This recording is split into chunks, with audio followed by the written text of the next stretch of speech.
Hombres que no se conforman al mundo y su condición. Hombres que harán compromisos para vencer toda tentación.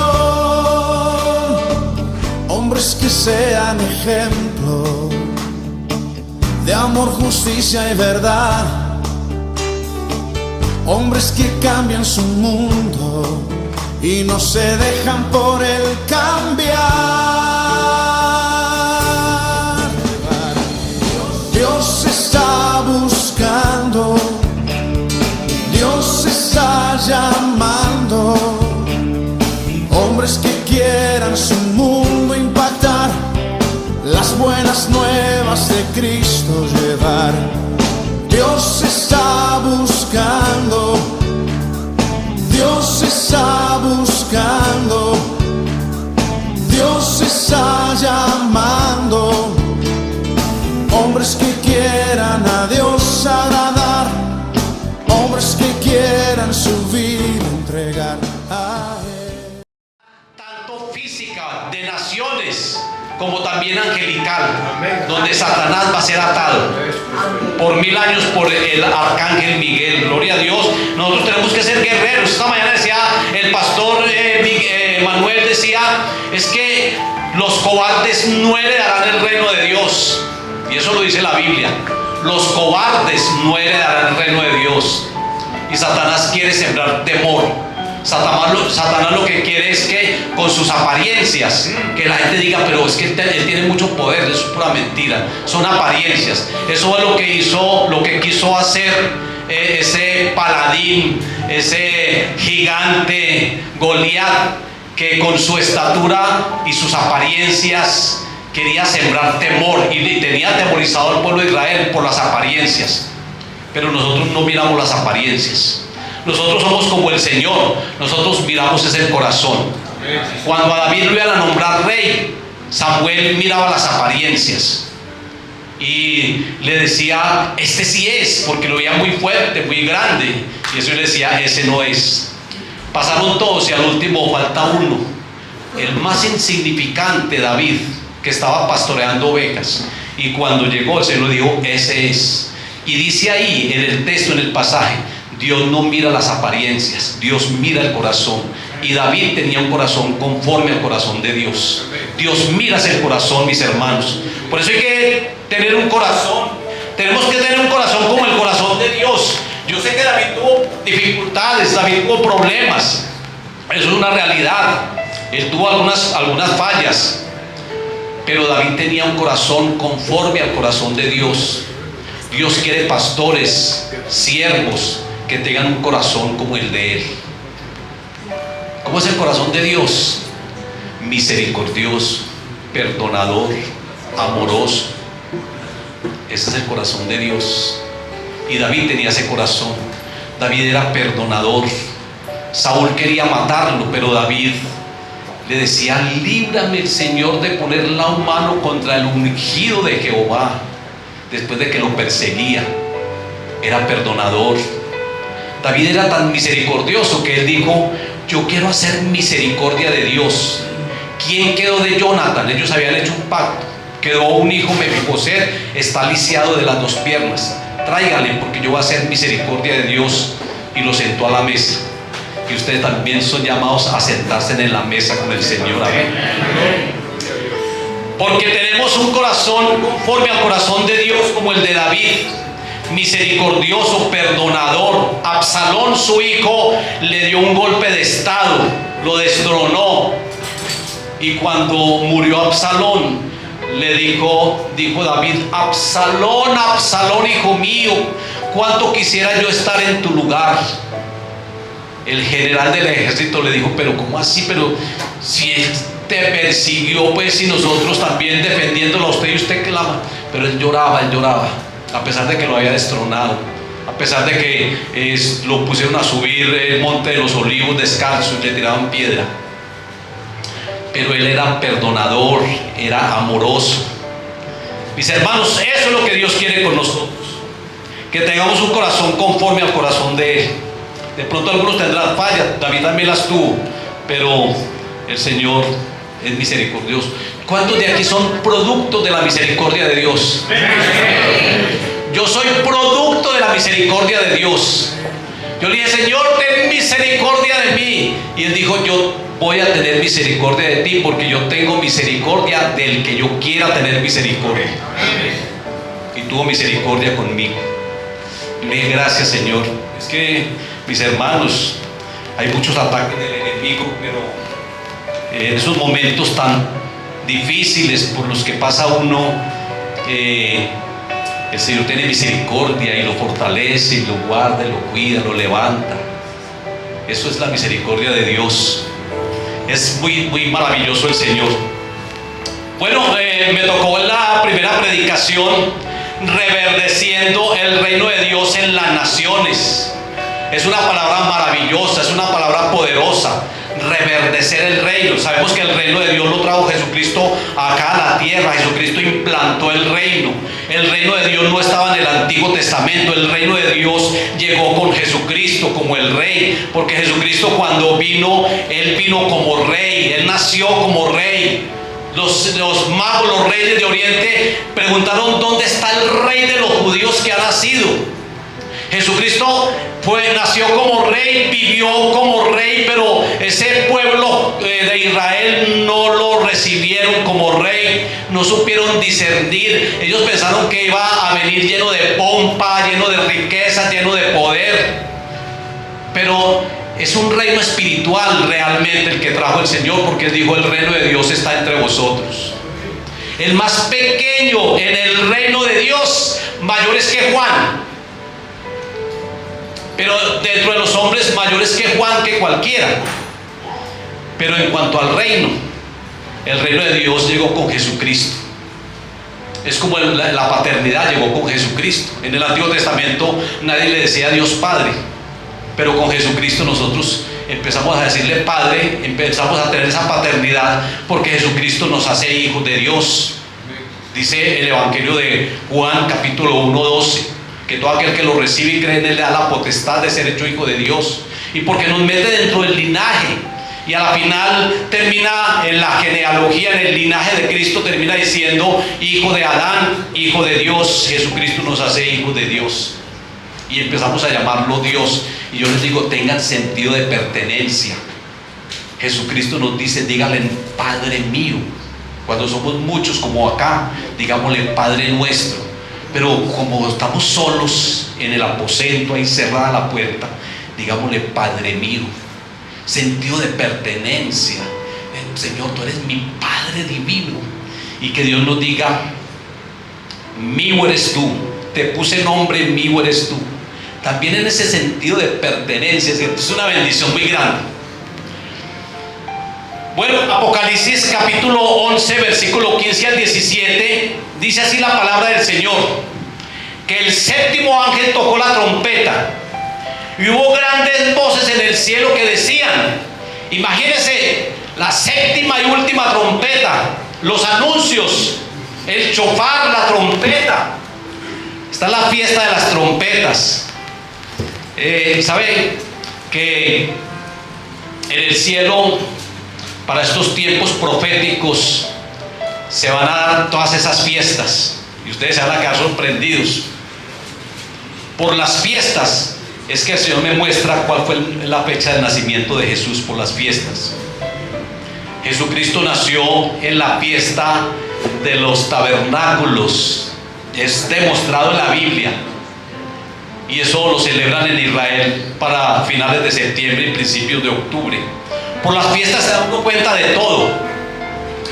Y aquí se toca la séptima trompeta. El 7 que es tan diciente en Apocalipsis, porque todos son 7 y el 7 es plenitud. Se toca la última, se toca la trompeta, la séptima trompeta, cuando ya el Señor viene a establecer el reino acá en la tierra, pero de una manera definitiva. El reino de Dios ya está entre nosotros, pero viene a establecer su reino acá en la tierra de una manera definitiva. Se toca la séptima trompeta. Entonces el ángel toca la trompeta Y hubo grandes voces en el cielo que decían: los reinos del mundo han venido a ser de nuestro Señor y de su Cristo, y Él reinará por los siglos de los siglos.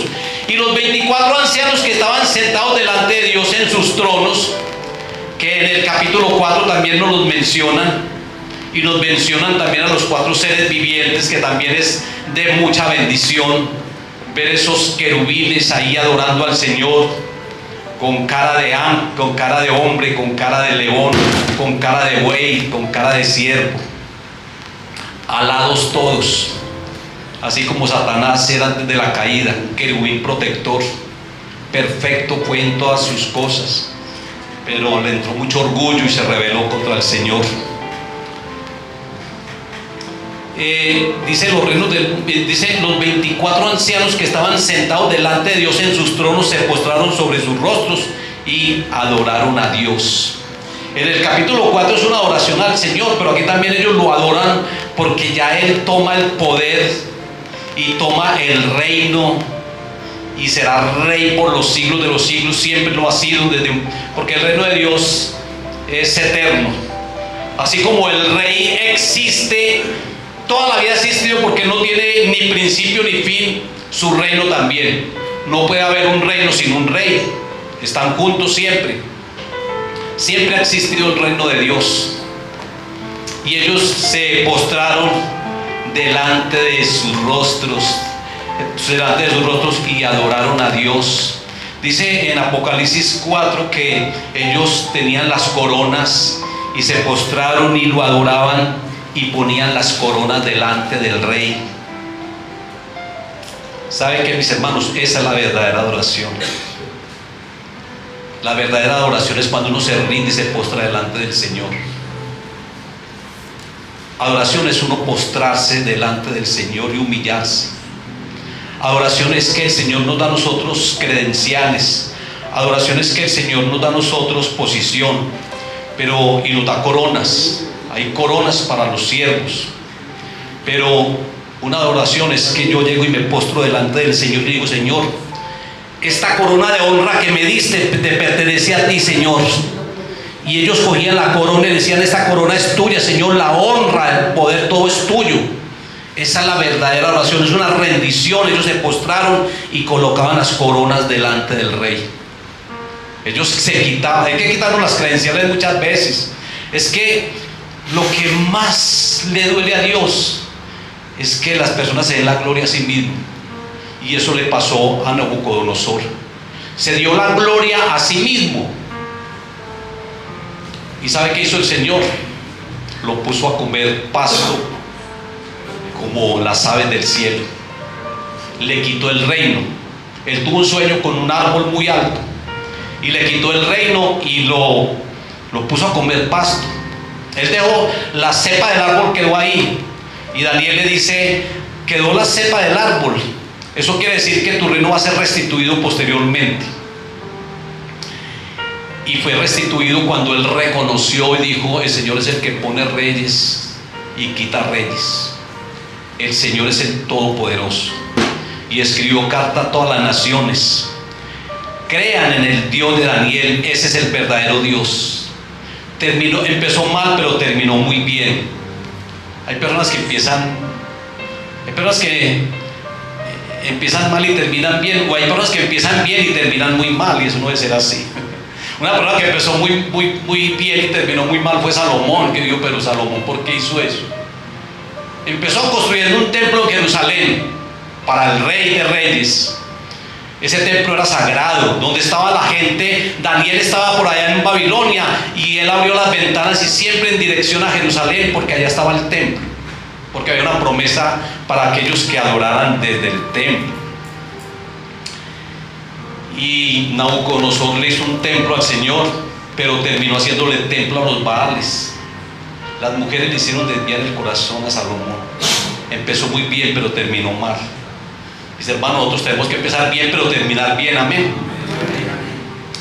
Los 24 ancianos estaban sentados delante de Dios en sus tronos, se postraron sobre sus rostros y adoraron a Dios, diciendo: te damos gracias, Señor Dios Todopoderoso, el que eres, el que eras y el que ha de venir, porque has tomado tu gran poder y has reinado.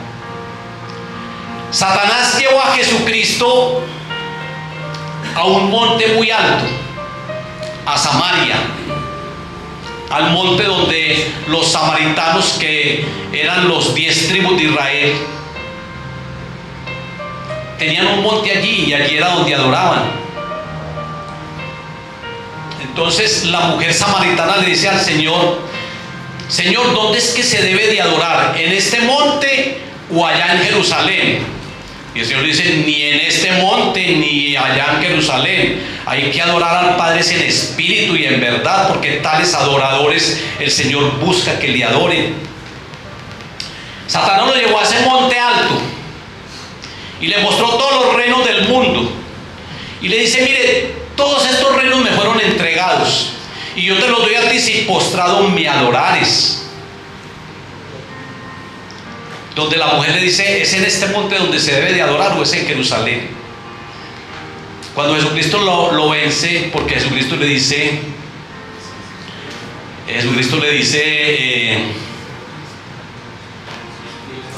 al Señor tu Dios adorarás y a Él solo servirás.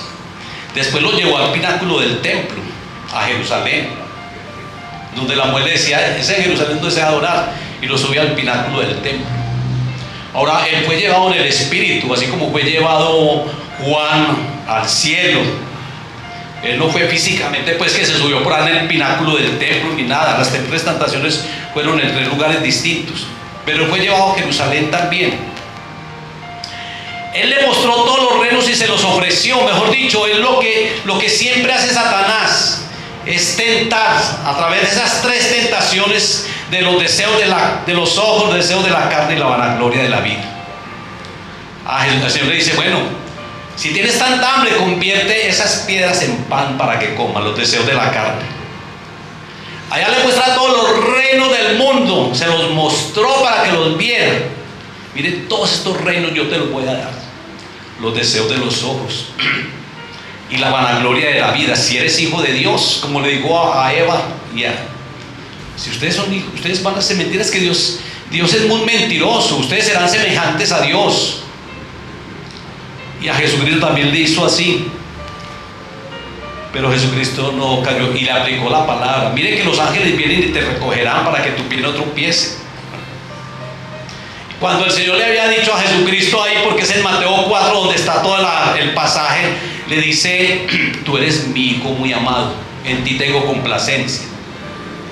Y en el mismo capítulo le dice: si eres hijo de Dios, siempre colocando duda. Así le colocó duda a Adán y a Eva, sobre todo a Eva, pues, porque lo que pasa es que Eva fue la que cayó primero y ella hizo caer al hombre. Pero Jesucristo no se metió en esos problemas. Él no tenía mujer, ni esposa, ni nada de eso, ni dinero. Es que Satanás maneja también la plata, la gente con los dinero. Jesucristo dice: yo no tengo ni dónde recostar la cabeza. Entonces Jesucristo es todopoderoso. Él vino y venció todo esto. Pero ¿sabes qué? Que Él le ofrece todos los reinos del mundo, pero Jesucristo los adquiere de otra manera, no postrándose ante Él ni obteniéndolos así. Aquí dice en Apocalipsis 11:15: los reinos del mundo, los que Satanás le ofreció, si postrado me adorares, los reinos del mundo han venido a ser de nuestro Señor y de su Cristo. Él los gana, pero de otra manera. Todos los reinos del mundo vienen a ser de nuestro Señor y de su Cristo. ¿Sabe? Para que queden bien sorprendidos, Jesucristo vino a conformar el último nuevo orden mundial. Él vino a establecer el último nuevo orden mundial. El anticristo está conformando el antepenúltimo, pero Jesucristo viene a establecer el último nuevo orden mundial. El nuevo orden mundial del anticristo, bueno, es el antepenúltimo. Él hará alianzas con otros gobiernos para implantar un solo gobierno, para implantar un solo reino. Ese es el nuevo orden mundial. Eso es lo que quiere el anticristo. Ser un gobernante, pero él hará alianzas con otros. Y yo pienso que ese gobierno que viene a establecer es un gobierno comunista, es un gobierno donde controlan a las personas, es un gobierno ateo, es un gobierno satánico. Ustedes saben que todos esos comunistas son ateos y son satánicos.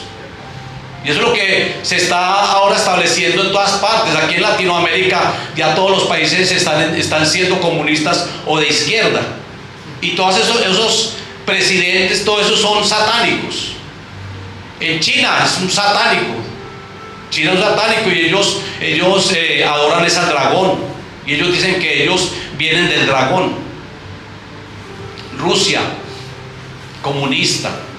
Irán, que es Persia, comunistas. Y todos son satánicos. Todos practican la brujería, el satanismo. Todos son ateos. ¿Y saben qué es lo tremendo? Que están sacando una filosofía, una religión, y es el humanismo, donde el hombre es el centro de todo, donde uno les pregunta a ellos quién es Dios y ellos dicen yo soy Dios. Ese es el humanismo. El hombre quiere ser el centro de todo y sacan a Dios. Eso es lo que viene a ser el anticristo, que tiene un nombre blasfemo entre otras cosas y se hace pasar por Dios. Él se sienta en el trono de Dios y se hace pasar por Dios. Él viene a establecer eso, viene a establecer un solo gobierno a través de alianzas, como le digo. Viene a establecer una sola religión en el nuevo orden mundial, el ecumenismo, una sola religión. Y eso es lo más doloroso es que muchos van a apostatar. Antes de que venga, antes de encontrarnos con el Señor en las nubes, habrá una gran apostasía y se manifestará aquel inicuo, el hombre de pecado. Muchos van a apostatar, pero es una apostasía global. Ahora de pronto hay muchos que han apostatado y uno queda sorprendido, pero es que va a ser una gran apostasía, que el mismo Juan se sorprende. Él dice que él se sorprendió, así como ocurrió cuando venía el cristianismo tan bien y de pronto empezó la persecución por los emperadores y la iglesia entró a ser una iglesia perseguida. Pero cuando entra Constantino, les hace una cantidad de ofrecimientos y hace una mezcla de religión, y estos cristianos que venían también cayeron ahí en la apostasía. Ahí surgió la iglesia tradicional. Ahí Constantino fue el primer papa, no es Pedro como la iglesia tradicional lo dice. Ahí ellos reciben una cantidad de doctrina babilónica, la cosa más tremenda, pura doctrina babilónica, al punto de adorar al sol. Allá en la Basílica de San Pedro, allá tienen el sol. Queda uno sorprendido porque el sacerdote cuando levanta dice que para la Eucaristía eso realmente es un sol, es una hostia grande que representa el sol y un poco de rayos. Eso es una adoración al sol. Y dice que ese es el Cordero de Dios. Mis hermanos, un solo gobierno, una sola religión. Ojalá que nosotros seamos celosos y no caigamos en esa apostasía ni en esa religión ecuménica que ya se está plasmando. Y el poder monetario, la moneda, una sola moneda. Yo no sé, ahora están diciendo que la moneda, que es la criptomoneda, yo no sé qué, una sola moneda. Porque la economía está tan mal que en muchos países, en América del Norte, en Estados Unidos, en muchas partes, la economía está muy mal, por causa también de esa guerra, y aquí sí que la economía va a quedar bien mal con ese presidente. comunista que tenemos. Quieren manipular, quiere que haya una sola moneda. Es tremendo. Ese es el nuevo orden mundial, que ya se han dado muchos nuevos órdenes mundiales, pero ahora este antepenúltimo pues ya se está levantando y organizando a través de la ONU. Las alianzas son de muchos países. ¿Saben quiénes conforman la ONU? La conforman 195 países. A través de la ONU se está organizando todo esto. Las Naciones Unidas, todas las naciones se unen. Pero Jesucristo viene a establecer el último. Él viene a acabar con todos esos gobiernos y con todos esos reinos y a formar uno solo. Porque gobierno y reino es sinónimo. Él viene a acabar con esos gobiernos o con esos reinos y viene a formar uno solo, el reino de Dios, que ya existía, sino que Satanás lo dividió con la tercera parte de los ángeles. Él dividió el reino y conformó su propio reino, hizo contrataciones con los ángeles, les hizo promesas a cada uno y realmente así los puso a unos como gobernantes, principados, potestades, y formó toda una jerarquía. Mis hermanos, cuando uno entra a ver esto al fondo, eso es tremendo, esa jerarquía satánica que hay. Eso es tremendo. Es tremendo cómo es que se rebelan en contra de Dios y hay guerra angelical. Ya hubo una guerra preadánica.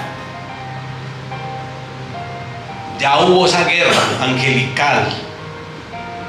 Enoc lo profetizó, séptimo de Adán. Lean a Judas. Vino el Señor con sus santas decenas de ángeles. Vino, no vendrá.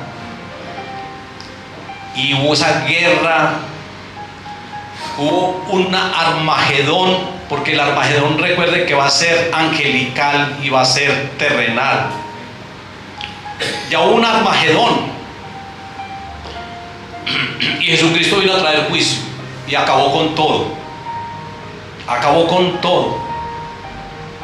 La tierra quedó desordenada y vacía. Y después viene Jesucristo y le da un orden a todo a través de 6 días. La palabra de Dios. Dios le dio un orden a todo a través de la palabra. Pero al principio, antes de todo eso, el Señor creó los cielos y la tierra. La tierra estaba de esa manera, pero el Señor no la creó así. Hubo una rebelión, pero algunos dicen, no, ese caos que se conformó fue ese caos fue por Satanás, pero no, fue el Señor Jesucristo quien viene a traer juicios, porque Jesucristo es quien ejecuta los juicios de Dios. Es Jesucristo. Y eso fue una guerra con esos principados gobernantes tremenda, y es lo que se va a volver a repetir. Se va a volver a repetir que la tierra vuelve otra vez a quedar destruida.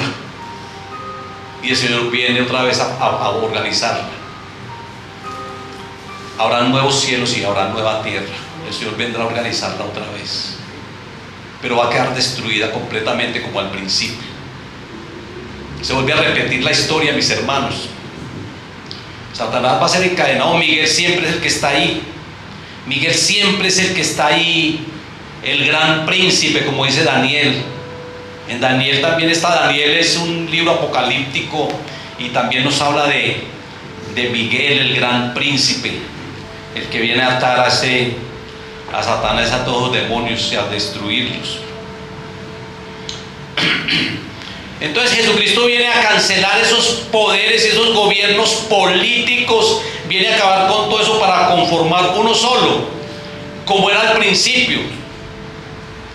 Lo tremendo es que sabe que Israel, que representa el reino de Dios acá en la tierra, porque Jesucristo viene como el rey de los judíos, ese reino también se dividió. Se dividió en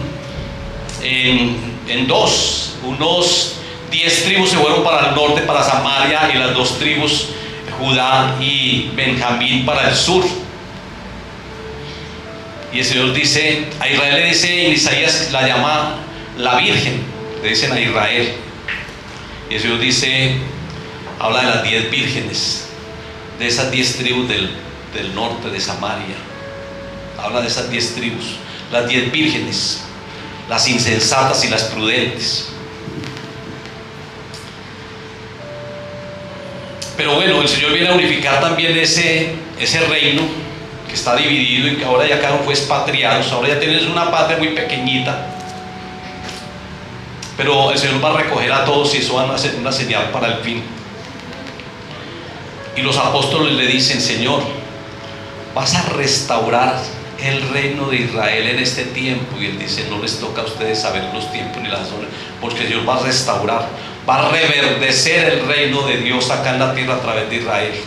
El tabernáculo caído de David, o la dinastía de David, será restaurada también nuevamente, porque hay una promesa que no faltaría rey ahí, y Jesucristo es el que está ocupando el trono de David en este momento. El rey de los judíos es Jesucristo. Él está ocupando ese lugar en este momento. Él viene a restaurar, así como va, y viene a reverdecer ese reino nuevamente, y la gloria postrera de Israel, de ese reino, va a ser mayor que la primera. La gloria postrera será mayor que la primera cuando Cristo venga, y que el pueblo judío ya sí digan: ese sí es el rey, ese sí es el Mesías. Y habrán 144,000 que van a estar con él. Hay una tribu que se tuerce como se torció un discípulo de Jesucristo, que es Judas. La tribu de Dan será un Judas, se torcerá, y en reemplazo de él el Señor pone ahí a Manasés, que es un hijo de José, media tribu, pero también se tuerce. Mis hermanos, les voy a decir algo. ¿Sabe? Hay muchos anticristos. Uno de ellos es el pontífice romano, es el cuerno pequeño. Ese anticristo, ese que no va a gustar del amor de las mujeres, que prohíben hasta casarse.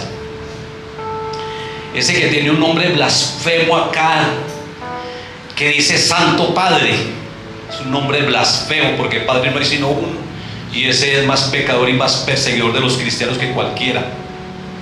Ese ya está perseguido a través de la Inquisición y a todo, y ahora es que vuelve a perseguirlos, porque el que no tenga la marca, que es una identificación y que tiene que ver con el nombre de ese anticristo, el que no tenga esa marca, que es una identificación, no podrá comprar ni vender, y por eso muchos van a apostatar también. Pero ese personaje, ese se va a hacer pasar por Cristo, y ese personaje es un anticristo, tiene un nombre blasfemo. Y les digo esto para que se sorprendan. Yo creo que el próximo o el otro va a ser un papa judío. Se van a acordar de mí con toda seguridad, porque el Señor me lo mostró. El Señor a mí me muestra mucho, me revela mucho por la palabra.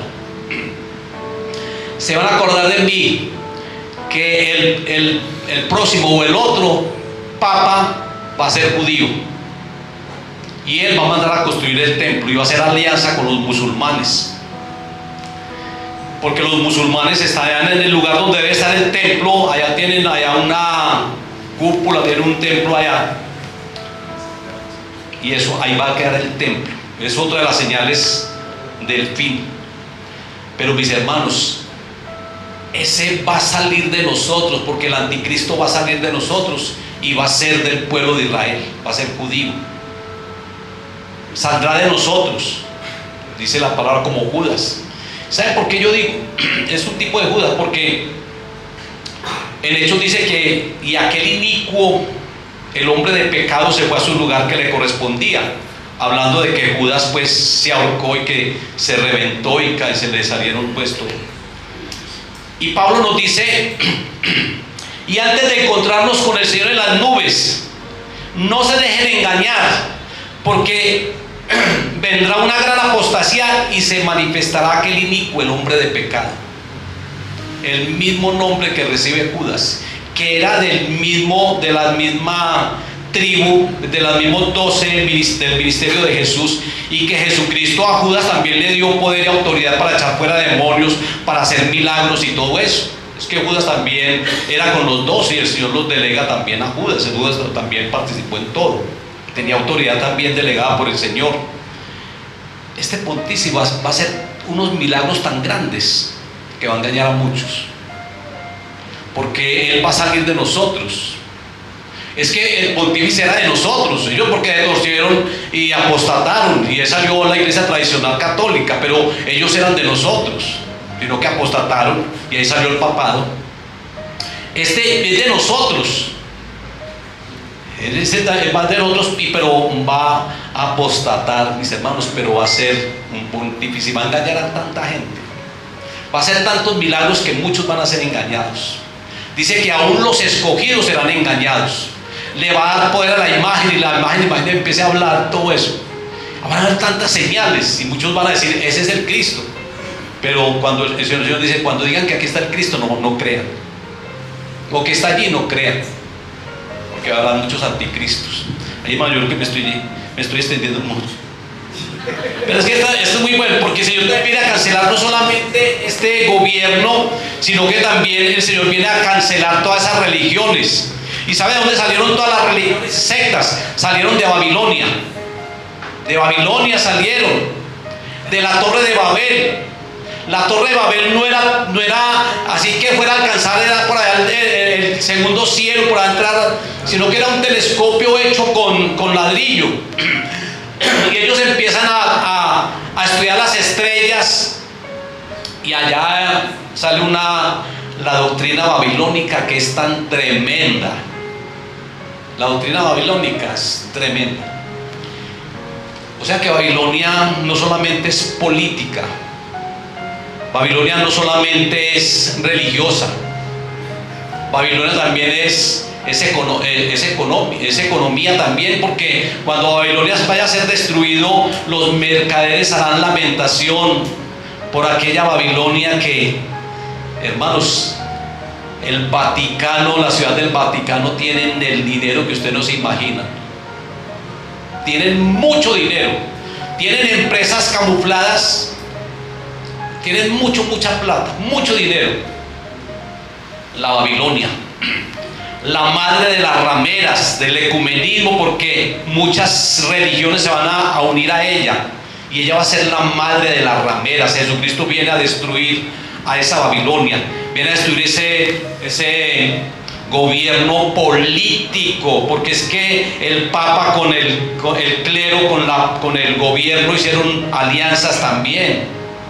¿Sabe quién eran los que nombraron a los embajadores primero? Eran los pontífices.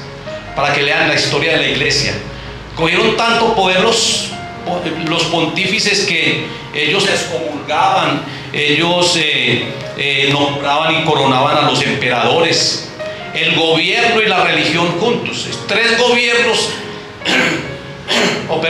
tres poderes que llevaron a Cristo a la cruz. El poder religioso, los sumos sacerdotes. Ellos no fueron los que, Anás, Caifás, los que empezaron a decir crucifícale. El poder político, el César, Pilatos, Herodes, representantes de Roma. El poder político. Roma estaba en puro auge en el tiempo en que Jesucristo vino. Todos tenían que pagarle tributo a Roma. Ustedes saben de la estatua, esos 4 imperios, el babilónico, el primero, cabeza de oro principal. Seguía el Medo-Persas, y luego Grecia, y por último Roma. Pero en Daniel dice que viene una piedra no cortada a mano y tumba todo eso, y se forma un gran reino, y es el reino de Cristo Jesús, que derrumba todos imperios. Amén. Derrumba todos imperios y solamente queda el reino de Cristo. Así como ese Daniel 7:14 es paralelo a Apocalipsis 11:15, donde todos los reinos del mundo vienen a ser de Cristo. Daniel también lo expresa así. Mis hermanos, y él viene a cancelar también eso, viene a cancelar el poder religioso, el poder político y el poder monetario. ¿Sabe lo más maravilloso? El Señor dice, no sirvan a dos señores. Usted no puede servir a Dios y a las riquezas, porque amará a uno y despreciará al otro. Muchas personas, mire la iglesia de la Odisea, es que el Señor pone a las iglesias como un ejemplo y les dice arrepiéntanse, porque hay iglesias que tienen el enfoque en las riquezas y en el dinero. Yo me he enriquecido y no tengo necesidad de nada, decían ellos, y el Señor les dice, ustedes son unos pobres desventurados, miserables. Ellos decían, nosotros somos bienaventurados, tenemos mucho, tenemos tanto dinero, nos hemos enriquecido, y el Señor les dice, ustedes son unos desventurados desnudos. Ustedes no son bienaventurados, sino desventurados desnudos. Porque es la iglesia tibia, y la tibieza empieza por esos dineros. Hay personas que se dejan manejar tanto por el dinero. Pero ese dinero, por eso mis hermanos, como nosotros nos vamos a dar marcar, no podemos hacer tampoco transacciones, no podemos comprar ni vender, no podemos hacer nada. Y por eso yo digo que muchas personas por interés, ves que también van a apostatar, porque dicen, yo no puedo hacer ninguna transacción bancaria, porque es que es un documento de identidad, es algo que tiene que ver con la identidad. Entonces, mis hermanos, el Señor viene a acabar con todo eso, y el Señor quiere que dependamos de las finanzas celestiales. El Señor dice, no hagan tesoros aquí en la tierra donde la polilla y el orín corrompen, hagan tesoros en el cielo. ¿Sabe qué dice Dios? Mía es la plata y mío es el oro. ¿Sabe qué dice David en Primera de Crónicas capítulo 29? Dice, Señor, tuyos son las magnificencias, el poder, la gloria, la victoria, el honor, porque todas las cosas que están en los cielos y en la tierra son tuyas. Tuya, oh Jehová, es el reino, y tú eres excelso sobre todos. Las riquezas y la gloria proceden de ti, y tú dominas sobre todo. En tu mano está la fuerza y el poder, y en tu mano el hacer grande y dar poder a todos. Y el Señor en Ageo 2:8 dice, mía es el oro y mía la plata. Mire, nosotros dependemos, los pastores, y nosotros no dependemos de un diezmo, mis hermanos. Nosotros dependemos de los tesoros celestiales. Yo he estado en necesidades económicas y le he dicho, Señor, yo necesito, Señor, esta bendición. Y el Señor me dice, sí. Sí, porque cuando uno invierte en los tesoros celestiales, el Señor le da a uno mucho. Y por eso hay personas que viven es como en función del diezmo y todo eso, pero no, nosotros no dependemos de eso. Nosotros dependemos de los tesoros celestiales, y para el final de los tiempos, cuando todo el poder monetario, todo eso sea destruido, vamos a seguir dependiendo de los tesoros celestiales, porque del Señor es el oro y es la plata. Entonces Jesucristo viene a conformar un orden mundial, el nuevo orden mundial de una manera tan perfecta, donde Él destruye a Babilonia, donde Él destruye los reinos del mundo, y forma uno solo, destruye el reino de Satanás para que quede nuevamente como al principio, porque el mensaje principal de la Biblia no es la salvación. El mensaje principal de la Biblia no son los pactos. Algunos dicen, no, es que la Biblia está conformada por dos pactos, el antiguo pacto y el nuevo pacto, o el antiguo testamento, nuevo testamento, o antigua alianza y la nueva alianza. Pero todo esto está contenido dentro del reino. La salvación está contenida dentro del reino. O sea, el mensaje principal de Dios es reino. El reino de Dios siempre ha existido. Satanás, Adán le entregó a Satanás los reinos, porque Adán era virrey, pero cuando él le dice, yo te doy los reinos de este mundo porque a mí me fueron entregados, Adán fue el que le entregó a Satanás los reinos del mundo. Pero el Señor viene a cancelar todo eso, a unificar nuevamente. Y ¿sabe qué, mis hermanos? Así como ya para ir finalizando, mi hermano, está muy tarde, ¿cierto? No, faltan 8 minutitos. Para ir finalizando, el reino de Dios va a reverdecer. Amén, sí, Señor. Con el último mensaje que vamos a dar nosotros. ¿Y sabe cuál es el último mensaje que vamos a dar?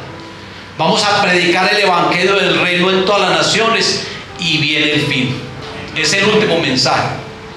Predicaremos el reino del Señor en todas las naciones y entonces vendrá el fin. O sea, cuando predicamos el evangelio del reino, estamos acelerando la venida del Señor. Pero el evangelio del reino hay que predicarlo en todas partes. Por eso les invito, mis hermanos, de que prediquemos ese evangelio del reino. Yo quisiera hablarles mucho más. Quisiera hablarles del modelo de que tomó este anticristo. El modelo lo tomó de Nimrod. Nimrod fue el primer gobernante acá en la tierra. Nimrod fue el que tenía el ecumenismo. Nimrod, había una sola religión, esa religión babilónica de Babel, la sacó Nimrod. El gobierno humano era un gobierno autocrático, el hombre no se dejaba gobernar por Dios, sino que el hombre se gobernaba a sí mismo. ¿Sabe lo que Dios quiere? Que nosotros, el reino de Dios es un gobierno teocrático. Teo es Dios y cracia es gobierno. El Señor no quiere que nosotros nos gobernemos a nosotros mismos o que seamos un gobierno democrático donde el pueblo gobierna al mismo pueblo. Es un gobierno teocrático, que nosotros nos dejemos gobernar. Y Dios lo que quiere, mis hermanos, es que nosotros empecemos desde ahora a dejarnos gobernar por Él. Porque si no nos dejamos gobernar por Él, tampoco vamos a entrar en el reino de Dios. Jesucristo, como el Rey entronado en nuestro corazón, debe gobernar nuestra vida. Nosotros tenemos que hacer la voluntad de Dios y no nuestra propia voluntad, para que el reino de Dios se manifieste. Hágase tu voluntad, venga a nosotros tu reino y hágase tu voluntad. Tenemos que morir al yo, tenemos que morir a ese ego, tenemos que morir a nosotros mismos para que nos sujetemos al Señor, para que Él gobierne plenamente, mis hermanos. Aquí hay personas que el Señor quiere gobernar sus vidas, pero usted no se deja gobernar por Él. Y eso fue lo que hizo el pueblo de Israel. El pueblo de Israel dijo: ya no queremos que Dios sea nuestro rey. Le dijo a Samuel: consíguenos un rey para que nos gobierne como lo tienen todas las naciones. Y despreciaron el reino, respetaron al rey. Después vino Jesucristo. También aquí hay un pasaje donde el Señor dice: entonces mandaré a mi hijo a ver si lo respetan. Y ellos dijeron, los pueblos de Israel: no queremos que Él gobierne sobre nosotros. Lo dice aquí en otro pasaje. Ni siquiera Jesucristo ellos querían que gobernara sobre ellos, pero nosotros sí. Que Jesucristo se entrone en tu corazón, que Él gobierne tu vida, que sea el Rey de tu vida. Y a mí me agrada cuando empezamos a cantarle al Rey. Hay esa canción tan especial, una canción muy especial que está ahí, que la hemos cantado acá. ¿Cómo es? Se me pasa por alto, pero la cantamos esta mañana acá en el culto, y es donde a Jesucristo se le da la gloria, la honra, donde dice, ¿cómo es que dice ahí? ¿Cómo es, mi hermana? No daremos gloria a ningún otro, porque Satanás quiere que den la gloria a Él y que lo adoren a Él. Él quiere siempre robarle la gloria a Dios y la adoración. Bueno, Padre, te damos gracias, Dios bueno y Dios maravilloso, en esta hora. Tu reino, Señor, va a reverdecer en todas las naciones a través del mensaje del reino. Que la gente, que la cultura del reino, Señor, cambie las culturas de las naciones, porque la cultura del reino es la que cambia las demás culturas, Señor. Padre, que la gente empiece a tener mentalidad de reino, visión de reino, que se compenetren con tu reino, que seamos buscadores del reino. Tú dices que hubo un mercader que vendió todo lo que tenía por adquirir ese tesoro, el reino, Señor. Que había un coleccionista de grandes perlas, Señor, y que vendió todas las perlas porque encontró la verdadera perla. Y esa verdadera perla es tu reino, Señor. Que seamos buscadores de tu reino, Señor. Tu reino no consiste en comida, en bebida, en vestido. Tu reino consiste en poder. Tu reino consiste, Señor, en autoridad espiritual. Tu reino es poderoso, Señor, y el Espíritu Santo es quien nos da ese poder y esa autoridad. Jesucristo, que nos delega autoridad. Tú le delegaste autoridad para que el reino de las tinieblas retrocediera. El reino de las tinieblas le tiene temor a los miembros del reino de Dios. Nosotros somos reconocidos en el cielo, Señor, como miembros de tu reino y temidos en el infierno, Señor amado. Los demonios, cuando ven a un ungido, tiemblan y huyen y gritan. Los demonios, cuando ven a Jesucristo, se arrodillaban y se postraban delante de Él. Somos temidos en el infierno, Señor. Tenemos toda la autoridad del reino, Padre. Tú nos das autoridad para echar fuera demonios. Tú nos das autoridad, Señor, para que tu reino no solamente sea doctrina, sino que también sea acompañado de señales. Por eso, Señor, cuando tú viniste, empezaron las señales poderosas, grandes. Gracias, Señor amado. Gracias porque nos has hecho miembros de tu reino, Señor amado. Y que ese reino reverdezca en todas las iglesias que están acá. Que todas las hermanos de las congregaciones, Señor, se apropien de ese reino, Señor. Yo sé que el reino de Dios sufre violencia. Y hay unos violentos que quieren arrebatar ese reino. Satanás es un violento que quiere arrebatarle el reino a los que ya lo tienen. Señor, pero nosotros somos valientes para eso. Te damos la gloria a ti, Señor amado, en el nombre de Jesús. Amén y amén. Muchas bendiciones.